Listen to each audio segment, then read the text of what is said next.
The next question is question number 18. A 74 years old man comes to the office with increasing shortness of breath, especially on exertion. He also has cough with mucoid expectoration, especially in the morning. He has no orthopnea, paroxysmal nocturnal dyspnea, or chest pain. The patient was hospitalized for community acquired pneumonia 2 years ago. His other medical problems include glaucoma, benign prostatic hyperplasia, and hypertension. He smoked a pack of cigarettes daily for 40 years and quit 2 years ago. His temperature is high, 37.2 degrees Celsius, that is 98.9 degree Fahrenheit. Blood pressure is 144 by 96 millimeters of mercury, and pulse is 82 per minute, and respirations are 16 per minute. Pulse oximetry shows oxygen saturation of 89% on room air at rest. His face appears plethoric. The chest is barrel shaped. Breath sounds are diminished throughout, and expiratory phase is prolonged. Heart sounds are distant but regular, and there are no murmurs or gallops. There is no peripheral edema or jugular venous distension. The lab values are as follows. Hematocrit is very high, that is 56%. Platelet count is 240,000, that's normal. Leukocytes are somewhat elevated, 7500. The serum chemistry, sodium is normal, potassium is normal, blood urine nitrogen is also kind of normal, but the creat level is increased. Which of the following interventions will have maximum impact on the patient's survival? And among these given options, the best option of choice is option C, that is long-term supplemental oxygen at home. Educational objective of this question is long-term supplemental oxygen therapy has been proven to prolong the survival in the patients with chronic obstructive pulmonary disease and significant chronic hypoxemia. Here you can see in the discussion, the chronic obstructive pulmonary disease is a progressive condition of limited airflow during expiration that is not entirely reversible. COPD encompasses chronic bronchitis and emphysema and is one of the leading causes of death worldwide. Smoking is the most important risk factor for COPD. Signs and symptoms include progressive dyspnea, cough with sputum production, decreased breath sounds, and a prolonged expiratory phase. Patients may have a barrel-shaped chest, which is due to trapping and hyperinflation of the lungs. Chronic hypoxemia is often present in advanced disease, and consequent secondary polycythemia may also occur. Long-term supplemental oxygen therapy (LTOT) has demonstrated prolonged survival and improved quality of life in the patients with a COPD with significant chronic hypoxemia. The criteria for the initiation of long-term oxygen therapy in these patients include resting arterial oxygen tension (PaO2) is less than or equal to 55 millimeters of mercury, or pulse oxygen saturation is less than or equal to 88% on room air. The PaO2 of less than or equal to 59 millimeters of mercury and saturation of oxygen less than or equal to 89% in the patients with cor pulmonale, evidence of right heart failure, or hematocrit of more than 55% as in this patient. In addition to continued abstinence from smoking, initiation of the LTOT will have greatest benefit to the patient's survival. The option A, that is influenza and pneumococcal vaccination, was not the option of choice because although vaccination against influenza and pneumococcus is important and may help decrease the rate of COPD exacerbations, a significant mortality benefit has not been clearly and consistently demonstrated in studies. The choice B, that is long-term beta blocker therapy, it is not the option of choice because beta blockers are generally avoided in moderate or severe asthma and COPD due to their bronchoconstrictive properties. However, beta 2 agonists are critical to COPD management. The choice D, that is maintenance of low dose oral corticosteroids, it is not the option of choice because the temporary use of the systemic corticosteroid is appropriate in the management of acute COPD exacerbations. However, maintenance systemic corticosteroid should not be used in the COPD due to significant side effects and possibly increased mortality. The choice E, that is mucoactive agents to thin the sputum, this was not the option of choice because the mucoactive agents, for example, N-acetylcysteine, may have some symptomatic benefit in the patients with COPD who have bothersome sputum production, but there is no evidence of survival benefit with the use of these agents. The choice F, that is periodic phlebotomy, it is not the option of choice because the periodic phlebotomy is sometimes preferred in the secondary polycythemia when symptoms, for example, fatigue, blurred vision, paresthesias are present. This patient is plethoric but has no other polycythemia symptoms, which generally do occur with a hematocrit of less than 65%. Choice G, that is prophylactic antibiotics to reduce the exacerbations, it is not the option of choice because the prophylactic antibiotics are rarely used in the COPD management. There is some evidence of decreased frequency of exacerbation in select patients with frequent exacerbations, but no survival benefit has been demonstrated. Moving on to the next question, that is question number 19. A 40 years old man, a 40 years old man comes to the physician because of a 2 week history of fatigue, lower extremity edema, and dark urine. He has no history of serious illness. He takes no medication, and he does not use tobacco, alcohol, or drugs. His blood pressure is 132 by 83 millimeters of mercury, and pulse is 84 per minute. Physical examination shows symmetric pitting edema of the lower extremities. The lab studies show a serum creatinine level of 1.1 mg per deciliter. Urinalysis shows 4 plus proteinuria and microhematuria. Electron microscopy of the specimen obtained from the kidney biopsy shows dense deposits within the glomerular basement membrane. Immunofluorescence microscopy is positive for C3, not immunoglobulins. Which of the following is most likely pathophysiologic mechanism that explains the patient's condition? That options are as follows. And the best option of choice among these options is option Charlie, that is persistent activation of alternate complement pathway. Educational objective of this question is membranoproliferative glomerulonephritis type 2 is a unique glomerulopathy that is associated with a persistent activation of alternative complement pathway. The discussion states that patient with a nephrotic range proteinuria and hematuria most likely has membranoproliferative glomerulonephritis. Dense inflammatory intermembranous deposits that stain for C3 is a characteristic microscopic finding for the membranoproliferative glomerulonephritis type 2, also called as dense deposit disease. This condition is unique among the glomerulopathies because it is caused by the IgG antibodies termed as C3 nephritic factor directed against the C3 convertase of the alternative complement pathway. These antibodies reacting with the C3 convertase lead to the persistent complement activation and the kidney damage. So option A, that is anti-GBM antibodies, it is not the option of choice because anti-GBM antibodies are characteristic of the Good's-Pasture syndrome. The choice B, that is circulating immune complexes, this one is not the option of choice because circulating immune complexes are account for group of glomerulonephritis called as immune complex mediated glomerulopathies that include SLE, post-streptococcal glomerulonephritis, etc. etc. The choice D, that is cell mediated injury. This one is not the option of choice because cell mediated injury may be important in idiopathic recentic glomerulopathies, glomerulonephritis. And the choice E, that is non-immunologic damage. This one is not the option of choice because non-immunologic kidney damage is believed to operate in a diabetic nephropathy, hypertensive nephropathy, etc. etc. Then question number 20, they are asking about 50 years old man comes to the emergency department due to acute onset respiratory difficulty. He also has periorbital circumoral and facial edema. Periorbital circumoral and facial edema. He denies any itching or skin rash. 2 weeks ago, he experienced chest pain, profuse sweating and anxiety and was subsequently admitted to the cardiac intensive care unit 2 weeks ago. At that time, his ECG showed ST segment elevation and Q waves in the inferior leads. He was taken to catheterization lab and had an angioplasty with stent done for 100% occlusion of the right coronary artery. He was discharged with the following medications. Number 1, aspirin, clopidogrel, metoprolol, enalapril, simvastatin and isosorbide mononitrate. In the emergency department, his pulse is 102 per minute. The blood pressure is 110 by 70 millimeters of mercury. Respirations are 24 per minute and temperature is 36.8 degrees Celsius, that is 98.4 degree Fahrenheit. Which of the following is most likely responsible for this patient's symptoms? And these are the drugs which could have caused the distress in the patient, and the answer of choice in this patient is option E, that is enalapril. Educational objective of this question states that ACE inhibitors are the most common cause of acquired angioedema. It is important to note that angioedema from the ACE inhibitors can occur at any time, not just within weeks of starting the medication. Other adverse effects of ACE inhibitors are cough, hyperkalemia, and precipitation of acute renal failure in the patient with a bilateral renal artery stenosis. Discussion of the question states that ACE inhibitors are most common cause of acquired angioedema. The patients with edema in the face, mouth, lips, tongues, glottis and larynx. The laryngeal edema can cause airway obstruction and be life-threatening. Angioedema occurs due to pro-inflammatory actions of bradykinin, which promotes edema, inflammation of and the sensation of the pain. Angiotensin converting enzyme is also known as kininase. It functions to degrade the bradykinin. When ACE is inhibited, level of bradykinin increases, leading to angioedema.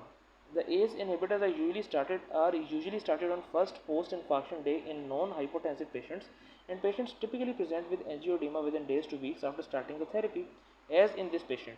However, it is important to note that angioedema from the ACE inhibitors can occur at any time, not just within weeks of starting the medication. The first step in the management of angioedema is to check for the airway compromise and vasomotor instability, which require the subcutaneous epinephrine administration if present. If airway obstruction fails to respond to epinephrine and emergency tracheostomy is done, the ACE inhibitor should be stopped immediately. The choice A, that is metoprolol. The common adverse effect, it was not the option of choice because the common adverse effect of the beta blockers metoprolol are bradycardia, AV block, bronchoconstriction, clinically significant in the patient with asthma and COPD, and male sexual dysfunction. The choice B, that is isosorbide, it was not the option of choice because nitrates can cause headaches, hypotension, and development of tolerance to the drug with the continuous use. The choice C, that is clopidogrel, so it was not the option of choice because the clopidogrel uncommonly causes adverse reactions, the most significant of which is thrombotic thrombocytopenic purpura.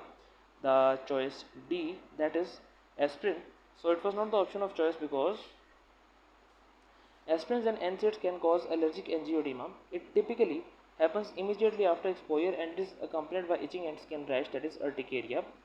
The choice F, that is simvastatin, and this was not the option of choice because statins are associated with the hepatotoxicity and myopathy. The question number 21, it's a very long question. So in this question they are asking about a 32 years old woman comes to the emergency department due to progressive weakness and shortness of breath over the last several weeks. The patient has no chest pain, palpitation or syncope. She has not had any other recent upper respiratory infections. Medical history is significant for migraine headaches for which she takes ibuprofen a few times per week. She does not have any other over the counter or prescription medications. The patient has had two cesarean sections, most recently 2 years ago. She has smoked a pack of cigarette a day since 17 and uses methamphetamine. The patient has no family history of heart disease, sudden cardiac deaths, there is no history of that.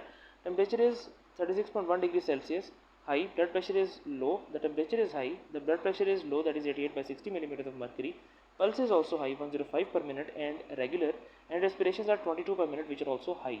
Pulse oximetry is 91% on the room air, okay, and the presenting complaint is progressive weakness and shortness of breath over last 7 weeks. She is sitting upright in the bed and appears uncomfortable. Examination reveals diffuse crackles throughout the lung fields and dullness to percussion at the right lung base and diffuse crackles. Apical impulse is palpated along the left anterior axillary line. There is an extra low pitched sound in the early diastole, best heard with a bell of the stethoscope placed at the apex. The patient's legs are cool and pulses are diminished. Okay, there is 1 plus bilateral peripheral edema. Lab studies are as follows. The sodium level is low, 134 millikelvins per liter. Potassium is normal, chloride is normal, bicarbonate is also, I guess it is low because the normal value is somewhat near 24. So blood urine nitrogen is very high, creatinine is also high, and calcium level is 8.6 milligram per deciliter. That is kinda normal because the average value of the calcium is near about 10 to 11, I guess. So glucose level is also very low. Pregnancy test is negative. In addition to other appropriate therapy, the patient is given an intravenous medication that acts primarily by stimulating the beta-1 adrenergic receptors. Which of the following is most likely mechanism by which the medication may improve the condition? The options are decreasing the heart rate, decrease in left ventricular and systolic volume, decrease in myocardial oxygen demand, increase in cardiac afterload, increase in cardiac preload, increase in left ventricular and diastolic volume, increase in pulmonary vascular resistance, or increase in the systemic vascular resistance. And the answer to this question is option B, that is decrease in left ventricular and systolic volume. Educational objective of this question is dobutamine is a potent inotropic agent with a strong affinity for the beta-1 receptor and a weak affinity for beta-2 and alpha-1 receptors. Dobutamine sulfate stimulates increased myocardial contractility leading to the improved ejection fraction, reduced left ventricular and systolic volume, and symptomatic improvement of decompensated heart failure. Now here you can see in this discussion that methamphetamine used in association with a use is associated with a cardiomyopathy which likely occurs due to both ischemic and non-ischemic mechanisms. The patient's presentation of progressive dyspnea, hypoxemia, diffuse pulmonary crackers, and a third heart sound, that is low pitched early diastolic sound, is consistent with a decompensated heart failure. Hypotension, cool extremities, diminished pulses, and evidence of poor organ perfusion, for example, elevated serum creatinine, likely due to decreased renal blood flow, suggest a low cardiac output state. Dobutamine is an adrenergic agonist with predominant activity on the beta 1 receptors and minimal activity on the beta 2 and alpha receptors. Alpha 1 receptors. It is used for the management of severe heart failure associated with severe left ventricular systolic dysfunction and cardiogenic shock. Stimulation of the beta 1 receptor results in increased production of CAMP in the cardiac myocytes, which in turn leads to enhanced calcium mediated binding of the actin myosin complex to troponin C. Okay, and increased myocardial contractility, that is positive inotropic effect. Heart rate is also increased by calcium channel activation, that is positive chronotropic effect. The increase in myocardial contractility allows for the forward ejection of a higher volume of blood and result in a decrease in left ventricular and systolic volume. Cardiac output is improved to perfuse organs and less blood backs up into the pulmonary circulation, resulting in the improvement of the symptoms. Okay, choice A and C, that were decrease in the heart rate and decrease in the myocardial oxygen demand.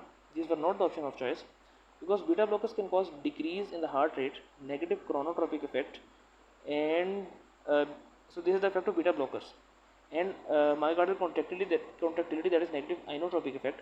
The myocardial oxygen demand is reduced but at the expense of reduction in the cardiac output and worsening of the decompensated heart failure. The choice D and H, okay, so choice A and C were not the option of choice. Then D, increased cardiac afterload, and H, increase in systemic vascular resistance. Both of them were not the answer of choice because the dobutamine via its action on the beta 2 receptor causes a small decrease in the systemic vascular resistance, that is afterload, and increase in the systemic vascular resistance would lead to decreased ejection fraction, increased left ventricular and systolic volume, and worsening of the heart failure.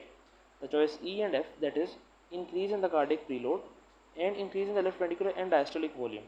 These two are not the options of choice because the increase in the heart rate stimulated by the dobutamine leads to a shorter diastolic filling time and decreased left ventricular and diastolic volume, decreased rather than increased preload. Diuretics, for example the furosemide, are also used to decrease the preload and improve the cardiac function in the patients with decompensated heart failure. The choice G, that is increase in the pulmonary vascular resistance, it was not the option of choice because the dobutamine likely causes a mild decrease rather than increase in the pulmonary vascular resistance through the beta 2 mediated pulmonary arterial dilation. So here you can see in the next question number 22, they are asking about a 64 years old woman who comes to the office for evaluation of the new onset diarrhea. She has noted 6 to 8 watery brown stools after every day for the past 2 weeks. There have been frequent nocturnal episodes of diarrhea,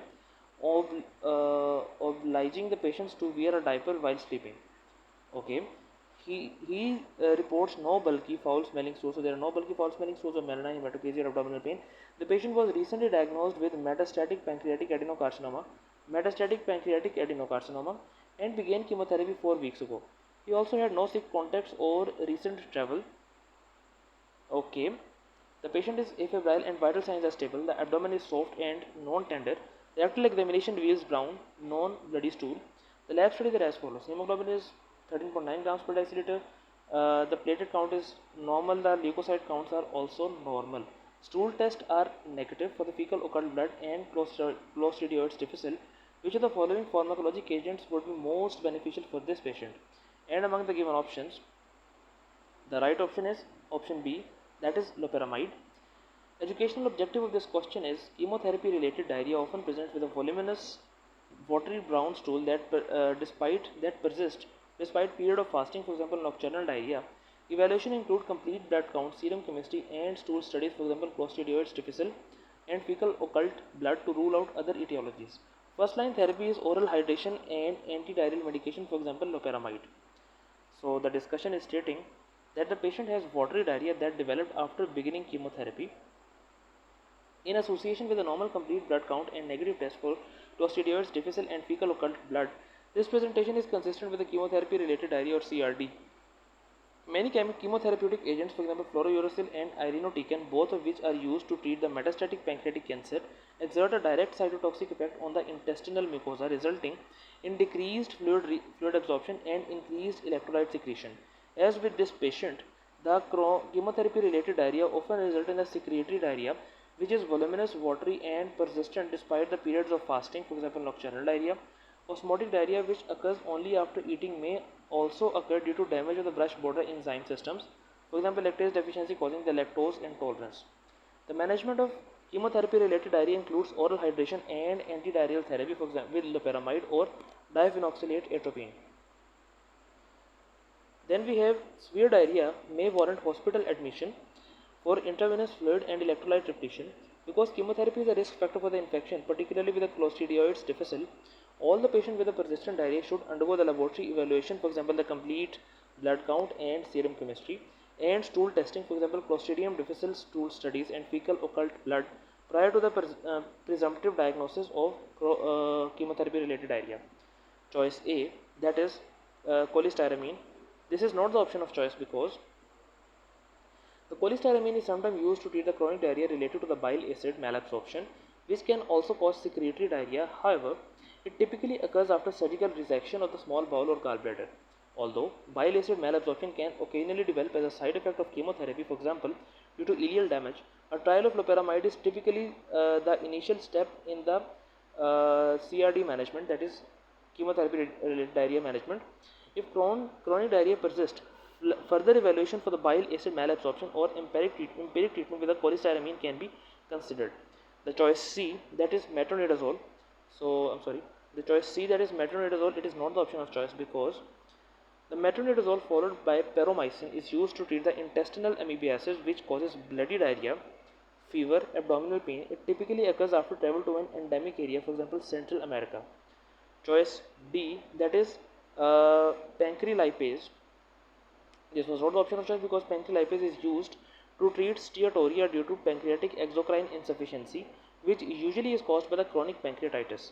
Although exocrine insufficiency may rarely occur in those with a pancreatic cancer, steatorrhea, that is bulky diarrhea with visible fat globules, would be expected. The choices E and F, which are prednisone and sulfasalazine, both of them were not the option of choice because both prednisone and sulfasalazine are used to treat the inflammatory bowel disease, for example the ulcerative colitis. However, inflammatory bowel diseases typically cause abdominal pain, hematochezia, anemia, and leukocytosis. So we'll keep this session till here, and we'll continue from the next question number 23 in the next session. Until then, Allah Hafiz, fi amanillah, and take care.